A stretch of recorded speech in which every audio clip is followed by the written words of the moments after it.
പടച്ചോൻ നമ്മുടെ വശത്താണെന്ന് ഇപ്പൊ തെളിഞ്ഞില്ലേ? തമ്പുരാൻ ഉള്ളു തുറന്ന് വിളിച്ച മൂപ്പലാൻ വിളി കേൾക്കും. ഇനി ആ കൊട്ടാരത്തിലെ കിരീടം ചെങ്കോലും കൂടി കിട്ടിയ നമ്മുടെ പകരം കണ്ട ആരെ? നമ്മുടെ സുലൈമാൻകുട്ടി പഠിക്കുന്ന കോളേജിലെ ക്യാൻറ്റീൻ നടത്തുന്ന ദജ്ജാലിലെ അഗസ്റ്റിൻ നമ്മൾ കണ്ടില്ല. ഓൻ കിരീടം ചെങ്കോലും പൊക്കിത്തരാന്ന് പറഞ്ഞ് 19,000 രൂപ അടിച്ചിട്ട് മാസം 5 ഓന് കൊട്ടാരത്തിലേതോ പൂശാരിയെ പരിചയമുണ്ടെന്ന്. അത് കിട്ടിയിട്ട് എന്തിനാ? തലയിൽ വെച്ച് നടക്കാനോ? ഗൾഫിലെ സുബൈറിന് വിറ്റ ലക്ഷങ്ങൾ ഉണ്ടാക്കാം. ഇതൊരു ബിസിനസ്സാ. ഈ കള്ളക്കളിയൊക്കെ നിർത്തിക്കോ. പോലീസ് അറിഞ്ഞാ പിടിച്ചാകും. അതൊക്കെ സർക്കാരിന്റെ മുതല. ബാപ്പ പോയ ആരെന്തായി? ജയിച്ചടാ മോനെ, കേസ് നമ്മൾ ജയിച്ചു. ആഫീസിൽ ഇരുന്നിട്ട് ഇരിക്കപ്പുറത്തില്ലാണ്ടായി. കൊച്ചപ്പ നിങ്ങൾ ചന്തലോട്ട് ചെല്ലി 4-5 കോഴി എന്ന് ഇറക്കണം. കോഴി എന്താണ് നമുക്ക് മുട്ടനാരെ പഠിക്കാം. ഇന്ന് കേസ് ജയിച്ച ദിവസമല്ലേ? അതെ. ഇന്ന് ആട്ടർച്ചി ബിരിയാണി കച്ചപ്പറും പപ്പടവും. വല്ലാത്ത പഴയന്മാരെ തൊള്ളത്തോറൊരുത്തര് കൊയ്യ ഒരുത്തര് മുട്ടനാണ്. കൊച്ചാപ്പ, ഈ കൊച്ചാപ്പക്ക് പിള്ളേരുടെ സ്വഭാവോ? ചില തെണ്ടി പിള്ളേരുടാ. നബീസു, കേസ് നമ്മൾ ജയിച്ച്. നീ പഞ്ചായത്ത് കളിക്ക് കുറച്ച് സർവത്തിട്. ആ നബീസ, മാളവിക എവിടെ? എടീ, എല്ലാവരുടെയും സന്തോഷം കണ്ടില്ലേ? കേസ് നമ്മൾ ജയിച്ചു. എന്റെ അച്ഛൻ തോറ്റു അല്ലേ? കണ്ട തന്തേനും ബന്ധുക്കൾ ഇപ്പോഴും മറക്കാൻ കഴിയില്ലെന്ന് മനസ്സിലായില്ലേ? ഇതാണ് രക്തബന്ധം എന്ന് വെച്ചാല്.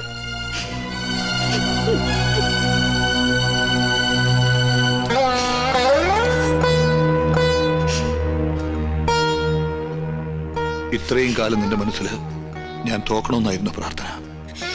ഞാൻ കൊട്ടാരത്തിൽ നിന്ന് ഇറങ്ങി പോന്ന ശേഷം അവിടെ പരാജയം മാത്രമേ ഉണ്ടായിട്ടുള്ളൂ.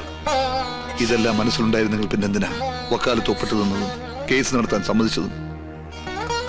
അത് ഇവിടുത്തെ ഒരു തീരുമാനത്തിനും എതിര് നിന്ന് ശീലമില്ലാത്തത് കൊണ്ട്.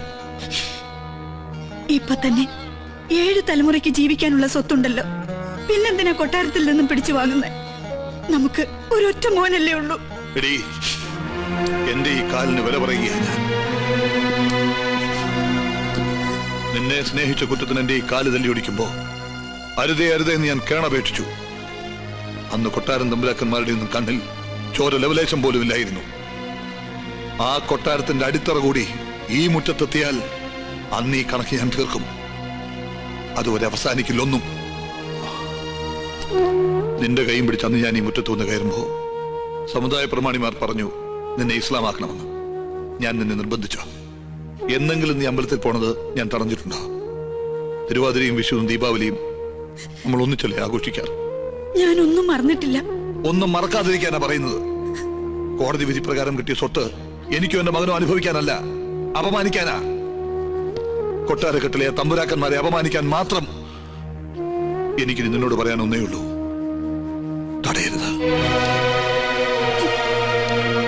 ഇതിലിപ്പോ അത്ര ദുഃഖിക്കാനൊന്നുമില്ല. ഹൈക്കോടതിയുടെ മുകളിൽ വലിയൊരു കോടതി അങ്ങ് ഡൽഹിയിലുണ്ടല്ലോ. ഇനി നമ്മുടെ അടുത്ത നീക്കം അങ്ങടായിക്കോട്ടെ. എന്തേ വേണ്ട, കേസും കോടതിയും ഈ വിധിയോടെ അവസാനിച്ചു. ഇനി ഏത് കൊടികെട്ടിയ വക്കീല് വന്ന് സുപ്രീം കോടതിയിൽ വാദിച്ചാലും ജഡ്ജ്മെന്റ് ഇത് തന്നെ ആയിക്കൂടുന്നുണ്ടോ? വയ്യ. ഭഗവാന്റെ വിധിനിശ്ചയം മാറ്റിവെക്കാനാവില്ലല്ലോ. മക്കൾക്ക് അവകാശപ്പെട്ടത് അവർക്ക് കൊടുക്കണം. അവിടെ മാനുഷിക വൈരത്തിന് പ്രസക്തിയില്ല. സ്വത്ത് നഷ്ടപ്പെടുന്നതിലുള്ള ദുഃഖമല്ല, തലമുറകളായുള്ള ഈ കൊട്ടാരവും സ്ഥലവും കീറി മുറിക്കുന്നത് കാണേണ്ടി വരുമല്ലോ ഓർത്തിട്ടാ. അന്നേ അവന്റെ തലയറക്കേണ്ടതായിരുന്നു. അന്നും അച്ഛനായിരുന്നു എതിർപ്പ്. അന്ന് തലയറുത്തിട്ടാൽ നഷ്ടപ്പെട്ട മാനം തിരിച്ചു കിട്ടുമായിരുന്നോ? ഒരു വിധവയെ കൂടെ ചീത്തപ്പേരിനോടൊപ്പം പോറ്റേണ്ടി വന്നേനെ. വിധിപ്രകാരം നടപ്പിലാക്കിയാൽ ഔട്ട് ഹൗസും അതിന്റെ ചുറ്റുവട്ടവും അവരുടേതാവും.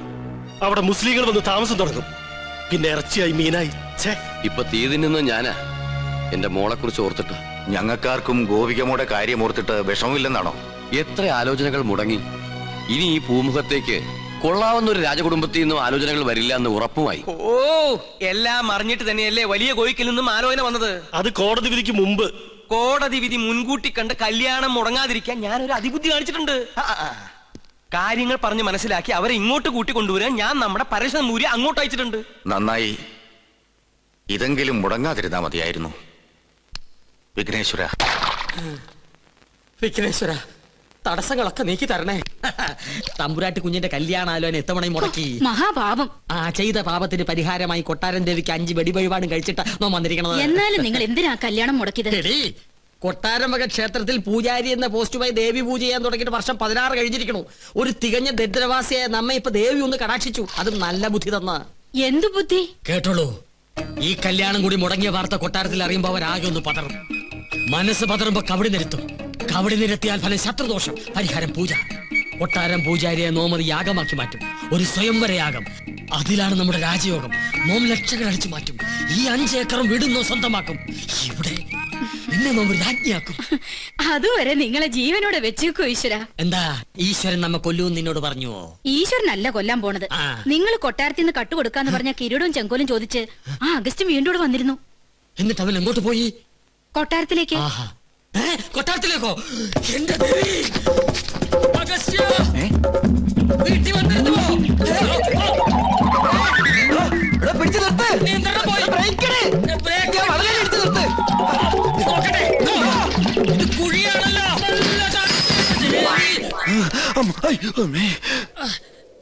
ചത്തിട്ടില്ലല്ലേ? ഇല്ല. ഇപ്പൊ ചത്തുപോയിരുന്നെങ്കിൽ ഞാൻ പറയുന്ന വിവരം കേട്ട് കൊട്ടാരത്തിലുള്ളവർക്ക് തന്നെ കൊല്ലാൻ പറ്റില്ലായിരുന്നു. അഗസ്ത്യ, ഒരു 50,000 ഉറുപ്പിക്ക് വേണ്ടി എന്നെ കൊലക്ക് കൊടുക്കരുത് കേട്ടോ. ഒന്ന് പിടിക്കുക.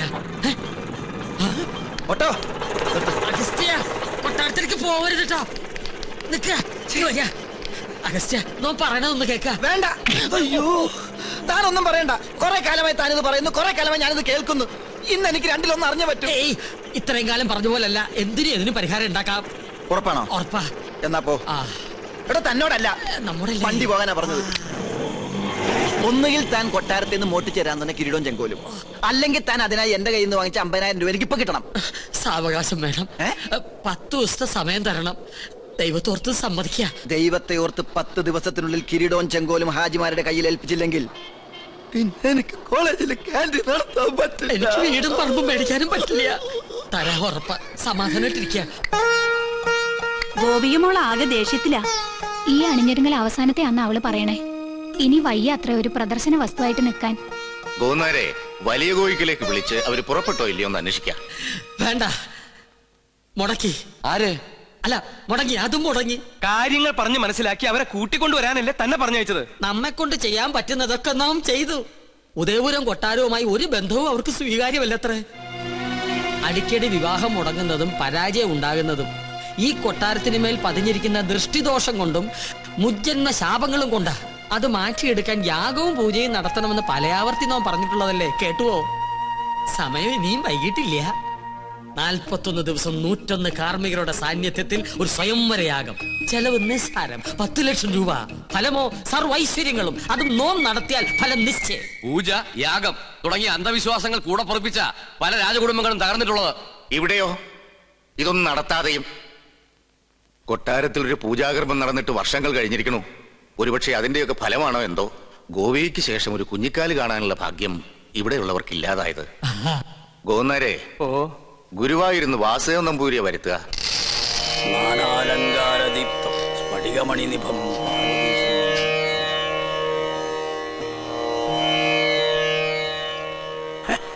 യാഗത്തിൽ ഫലസിദ്ധി കാണുന്നു. കർമ്മങ്ങൾ തീരും മുമ്പ്, അതായത് 41 നാൾക്കകം കന്യകയ്ക്ക് വരനെ കണ്ടെത്താനാവും. അപ്പൊ നാം മുൻകൂട്ടി പറഞ്ഞ തെറ്റില്ല. യാഗം നാം ഗംഭീരാക്കി തരാം. പക്ഷെ ഒരു കുഴപ്പമുണ്ട്. എന്താണ്? യാഗത്തിന്റെ വിജയസാധ്യത അതിന് നേതൃത്വം കൊടുക്കുന്ന കർമ്മിയുടെ ദേവപ്രീതിക്ക് അനുസരിച്ചായിരിക്കും. ദേവപ്രീതി നമുക്ക് വളരെ കൂടുതലാ. അത് തിരുമേനിക്ക് നോക്കിയാൽ അറിയാൻ പറ്റും. നോക്കാം. എന്താ പേര്? പരശുരാമൻ നമ്പൂതിരിപ്പാട്. പാട് വേണ്ട, പരശു നമ്പൂരി നോക്കിയാ മതി. ഓ, നക്ഷത്രം? നക്ഷത്രം ഉണ്ടാ? ഉണ്ട്. വേണമെന്നില്ല. അതൊന്നും ഉണ്ടാവില്ല.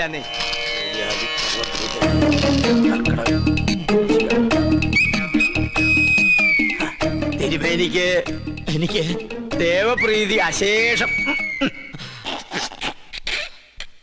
ഒന്നുകൂടി നോക്ക, ഒരല്പമെങ്കിലും കാണാതിരിക്കില്ല.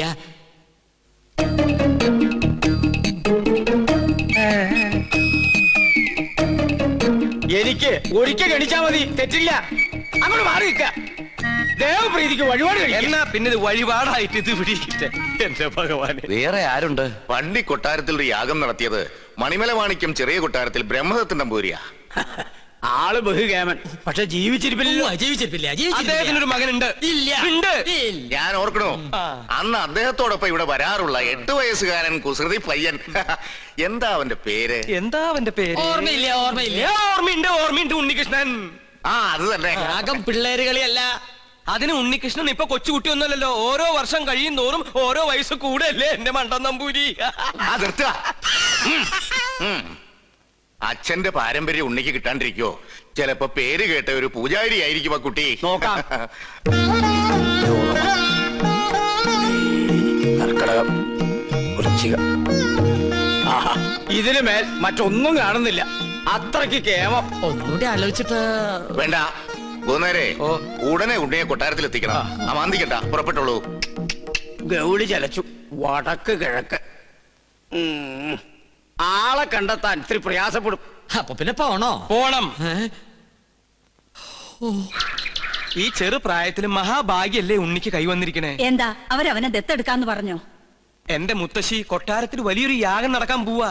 പ്രശ്നവശാൽ തലപ്പത്തിരിക്കാനുള്ള യോഗം ഇവിടുത്തെ കുട്ടിക്ക് എത്രേ. കേട്ടപ്പോ സന്തോഷായി. കേട്ടാ പക്ഷെ പൂജാകർമ്മങ്ങളിൽ അവന് താല്പര്യമില്ല. അതെന്താ അങ്ങനെ? സംഗീതജ്വരം പിടിച്ചിരിക്കുകയല്ലേ. ഏട്ടൻ വളയഞ്ചേർങ്ങര സംഗീത കോളേജ് പഠിക്കുക. അവിടെ ഒരു ലോഡ്ജിലെ താമസം. ആളെ കണ്ടെത്താൻ ബുദ്ധിമുട്ടും. അത് ഗൗളി ചലിച്ചപ്പോ മനസ്സിലായി. ഏത് കോളേജിലാന്നാ പറഞ്ഞത്? വളയഞ്ചേർങ്ങര. എന്റെ മോള് പഠിക്കുന്നതും അവിടെയാണല്ലോ. ദൂരത്തിരി കൂടുതലാ. ഒരു 12 മണിക്കൂർ യാത്രയുണ്ട്. സാരില്ല, പുറപ്പെടുകയായി. ഉണ്ണിയെ ഞാൻ അവിടുന്ന് പൊക്കിക്കോളാം. പൊക്കാന്ന് പറഞ്ഞാ കൂട്ടി കൊണ്ടുപോകാന്നർത്ഥം. ഇനി എന്താവശ്യത്തിനും തൃക്കേശ്വരം, ഉദയപുരം കൊട്ടാരത്തിലേക്ക് ആളെ പറഞ്ഞയച്ചാ മതി. ഉണ്ണികൃഷ്ണൻ അവിടെ ഉണ്ടാവും. യാഗം ഉടനെ തുടങ്ങണേ. എന്നാ വരട്ടെ.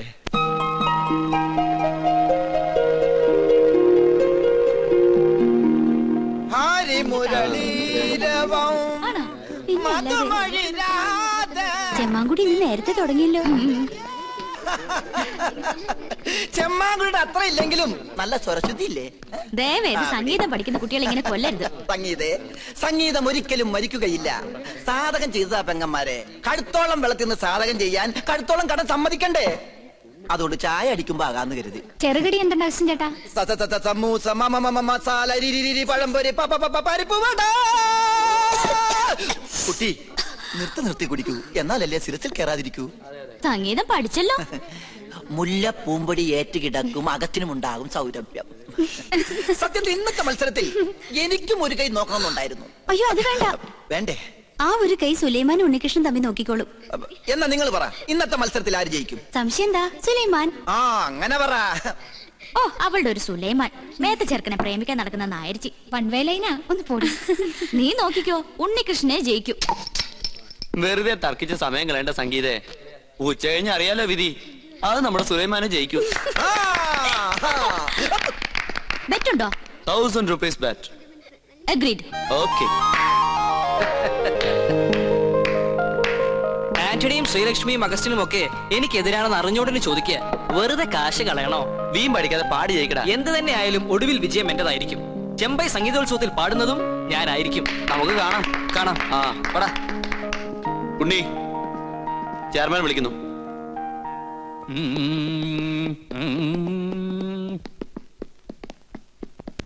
എത്തിയോ? നിനക്കൊന്നും ടെൻഷൻ ഉണ്ടാവില്ലല്ലോ.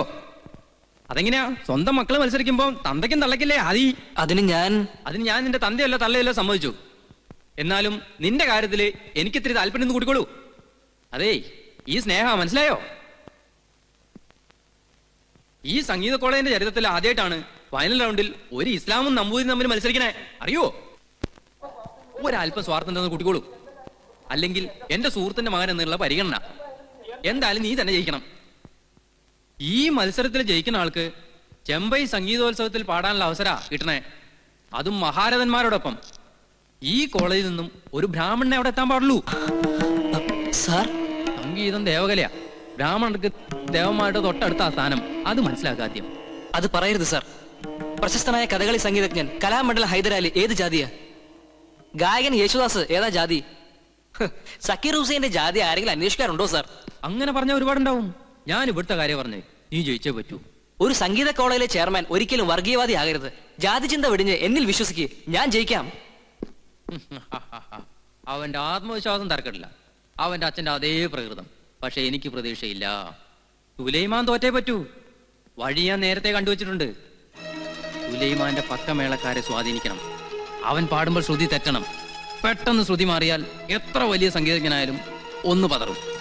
അത്രയ്ക്കും വലിയൊരു എതിരാളിയാണ് സുലൈമാൻ എന്ന് എനിക്ക് തോന്നുന്നില്ല. സുലൈമാന്റെ സംഗീത പാരമ്പര്യം എന്താണെന്നറിയോ എനിക്ക്? ഇല്ല. അവൻ സംഗീത കോളേജിൽ പഠിക്കുന്നുണ്ടെങ്കിലും ഗുരുസ്ഥാനത്ത് അവന്റെ അമ്മ തന്നെയാ. സരിഗമഗരി സരിഗമ സരിഗമഗരി സരിഗരി സരിഗമ രിഗമപമഗരി ഗമഗരി ഗമപ ഗമപദ പമ ഗമപമ ഗമപദ മപദനിദപ മപദപ മപദനി പദനി സനിദ പദനിദ പദനി സനിദപദനി സനിദനി സനിദപ നിദപമ പദനിദ പദനിദ പമ ദപമ ഗമപ ദപമപ ദപമഗ പമഗരി ഗമ പമഗരി മഗരി സരിഗ മഗരി ഗമഗരി സ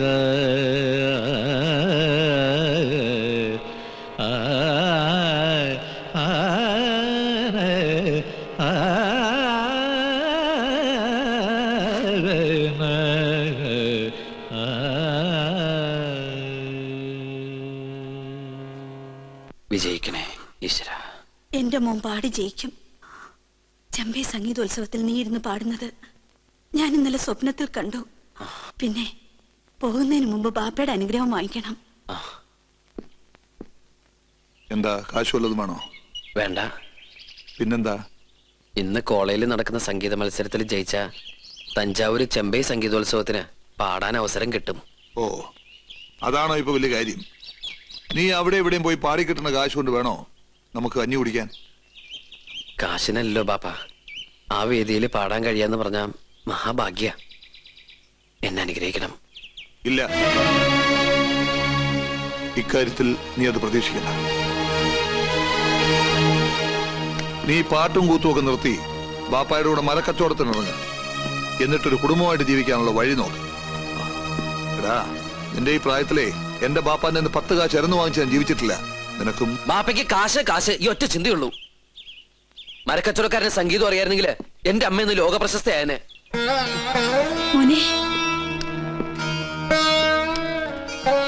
എടീ, അവൻ ഈ പറഞ്ഞതൊക്കെ നിന്റെ മനസ്സിലുണ്ടോ? അങ്ങനൊരു മോഹം ഉണ്ടായിരുന്നെങ്കിൽ കൂടെ ഇറങ്ങി പോരില്ലായിരുന്നല്ലോ. ബാപ്പയുടെ അനുഗ്രഹം വാങ്ങിക്കാനാ അവൻ ഓടിപ്പിടഞ്ഞെത്തിയത്. അത് കിട്ടാത്തതിലുള്ള ദേഷ്യ. എന്തിനാ ഇങ്ങനെ പെരുമാറിയേ? ജീവിതത്തിൽ അവൻ തോൽക്കാതിരിക്കാൻ വാശിയുണ്ടാവാൻ.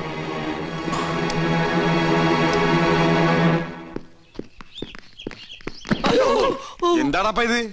അർക്കവാള് മരം മുറിക്കാൻ. വീണ ചെണ്ട പിടിക്കണ കയ്യില് മരം പിടിക്കാനുള്ള കഴിവുണ്ടോടാ കള്ള? എന്താ നിന്റെ മോത്തൊരു ഇക്കുമത്ത്? ഇക്കുമത്ത് ആ വല്ലായിക വയറ്റിന്ന് പോയിട്ടില്ല. കൊച്ചാ ആന്റി പറമാച്ച് കഴിക്കടാ. നീ കുത്തിക്കളഞ്ഞ ഈ എവിടെ പോണ്? ഈ എങ്ങോട്ടാന്ന് പറ, നമ്മൾ ജീപ്പിൽ കൊണ്ടുവന്നാക്കാം. നിങ്ങൾക്കൊന്നും പിടിക്കാത്ത സ്ഥല സംഗീത കോളേജ്. ആ, ഞമ്മക്കൊരുത്തനെ പിടിക്കണ സ്ഥലമുണ്ട് സംഗീത കോളേജ്. വണ്ടിയിലോട്ട് ഇടി കൊണ്ടാ കൊണ്ടേനെ. പക്ഷെ നമ്മള് മോഹം വെച്ച് ബ്ലോക്ക് ചെയ്ത് അവന്റെ ഒടുക്കത്തെ കുത്ത്. കിരീടം ചെങ്കോലിന്റെ കാര്യത്തിൽ ഇന്ന് നമ്മള് തീരുമാനത്തിലെത്തണം. ആ, നിർത്ത്. ഇതുവരെ വണ്ടി ഓടിക്കാൻ പഠിച്ചിട്ടില്ല. എന്തേ നീ ഡ്രൈവിംഗ് പഠിപ്പിച്ചത്? ആ നേരം കൊണ്ട് തെങ്ങിന്റെ മോളിൽ കയറി കൈവിട്ട് ട്രെയിനിന് തലവെക്കാലോ. മനസ്സിലായി മനെ? ആ ഗസ്റ്റ് ഒന്ന് വിളിക്കാം. എനിക്ക് വേറെ പണിയുണ്ട് കൊച്ചാപ്പാ. കൊച്ചാപ്പന്റെ മാതിരി സുലൈമാനും ഇല്ലത്. ഗുരുത്തം കഴിക്കാൻ എന്താ വേണ്ടത്? ഒന്നും വേണ്ടെങ്കിൽ ബോണ്ട വേണ്ടേ? ബോണ്ട വേണ്ടെങ്കിൽ പിന്നെ എന്താ വേണ്ടത്? ഒന്നും വേണ്ടെങ്കിൽ പിന്നെ മിണ്ടായിട്ടോ. കടിയുണ്ടോ? ആ, കടിയുണ്ടായിരുന്നു. ഡോക്ടറെ കേട്ടപ്പോ മാറി. എന്നാലും 4 ബുൾസൈ. അവിടെ 4 ബുൾസൈ. ഇവിടെ ഉണ്ടാ. ഇവിടെ എന്താ വേണ്ടത്? ഒരു പ്ലേറ്റ് കിരീടം, ഒരു പ്ലേറ്റ് ചെങ്കോൽ. കുടിക്കാനോ? നിന്റെ ചോര. കടിക്കാൻ കിരീടം, കുടിക്കാൻ ചോര. ഇതെന്താ ഡ്രാക്കുള ഫാമിലിയാ? നീ എന്തിനാടാ ഓടാൻ നോക്കിയത്? നിങ്ങൾക്ക് ചായ പറയാൻ ഓടിയതാ. ആ ചായ പറയാൻ പുറത്തേക്ക് ഓർമ്മ എന്തിനാടാ? പരിചയക്കാര് വന്നാ നല്ല ചായ ഞാൻ പുറത്തുനിന്ന് മേടിച്ചു കൊടുക്കാം. അതുകൊണ്ടാ. അന്റെ വേഷം കെട്ടൊന്നും നമ്മളോട് നടപ്പില്ല. എവിടെയാണ് കിരീടം ചെങ്കോലും? ഒന്നിനും നമ്മുടെ കാശ് താ, അല്ലെങ്കിൽ നമുക്ക് സാധനം താ. ഞാനൊരു സത്യം പറഞ്ഞോട്ടെ? സത്യം പറയാനും സമ്മതിക്കൂലേ? നിങ്ങൾ തന്ന കാശ് കൊട്ടാരത്തിലെ പൂജാരിക്ക് അഡ്വാൻസ് ആയിട്ട് ഞാൻ കൊടുത്തു. അത് കട്ടെടുക്കാൻ ഏൽപ്പിച്ചിരിക്ക. 10 ദിവസത്തിലെ ഞാൻ തരാം. ഇന്ന് മുതൽ 10 ദിവസത്തിന്, അതായത് 7 days. അതിനകം തന്നില്ലെങ്കിൽ നിന്റെ തലച്ചോറ് ഞങ്ങൾ എടുക്കും. ഇല്ലാത്തവർക്ക് ഞാൻ അതും കൊടുക്കും. തമാശ പറയുന്നോടാ തെച്ചാലേ. കൃത്യസമയത്ത് കിരീടം ചെങ്കോലും തന്നില്ലെങ്കിൽ നിന്റെ കുടലെ ഞങ്ങൾ എടുത്ത് പോട്ടിക്കറി വെച്ച് പട്ടിക്കിട്ട് കൊടുക്കും.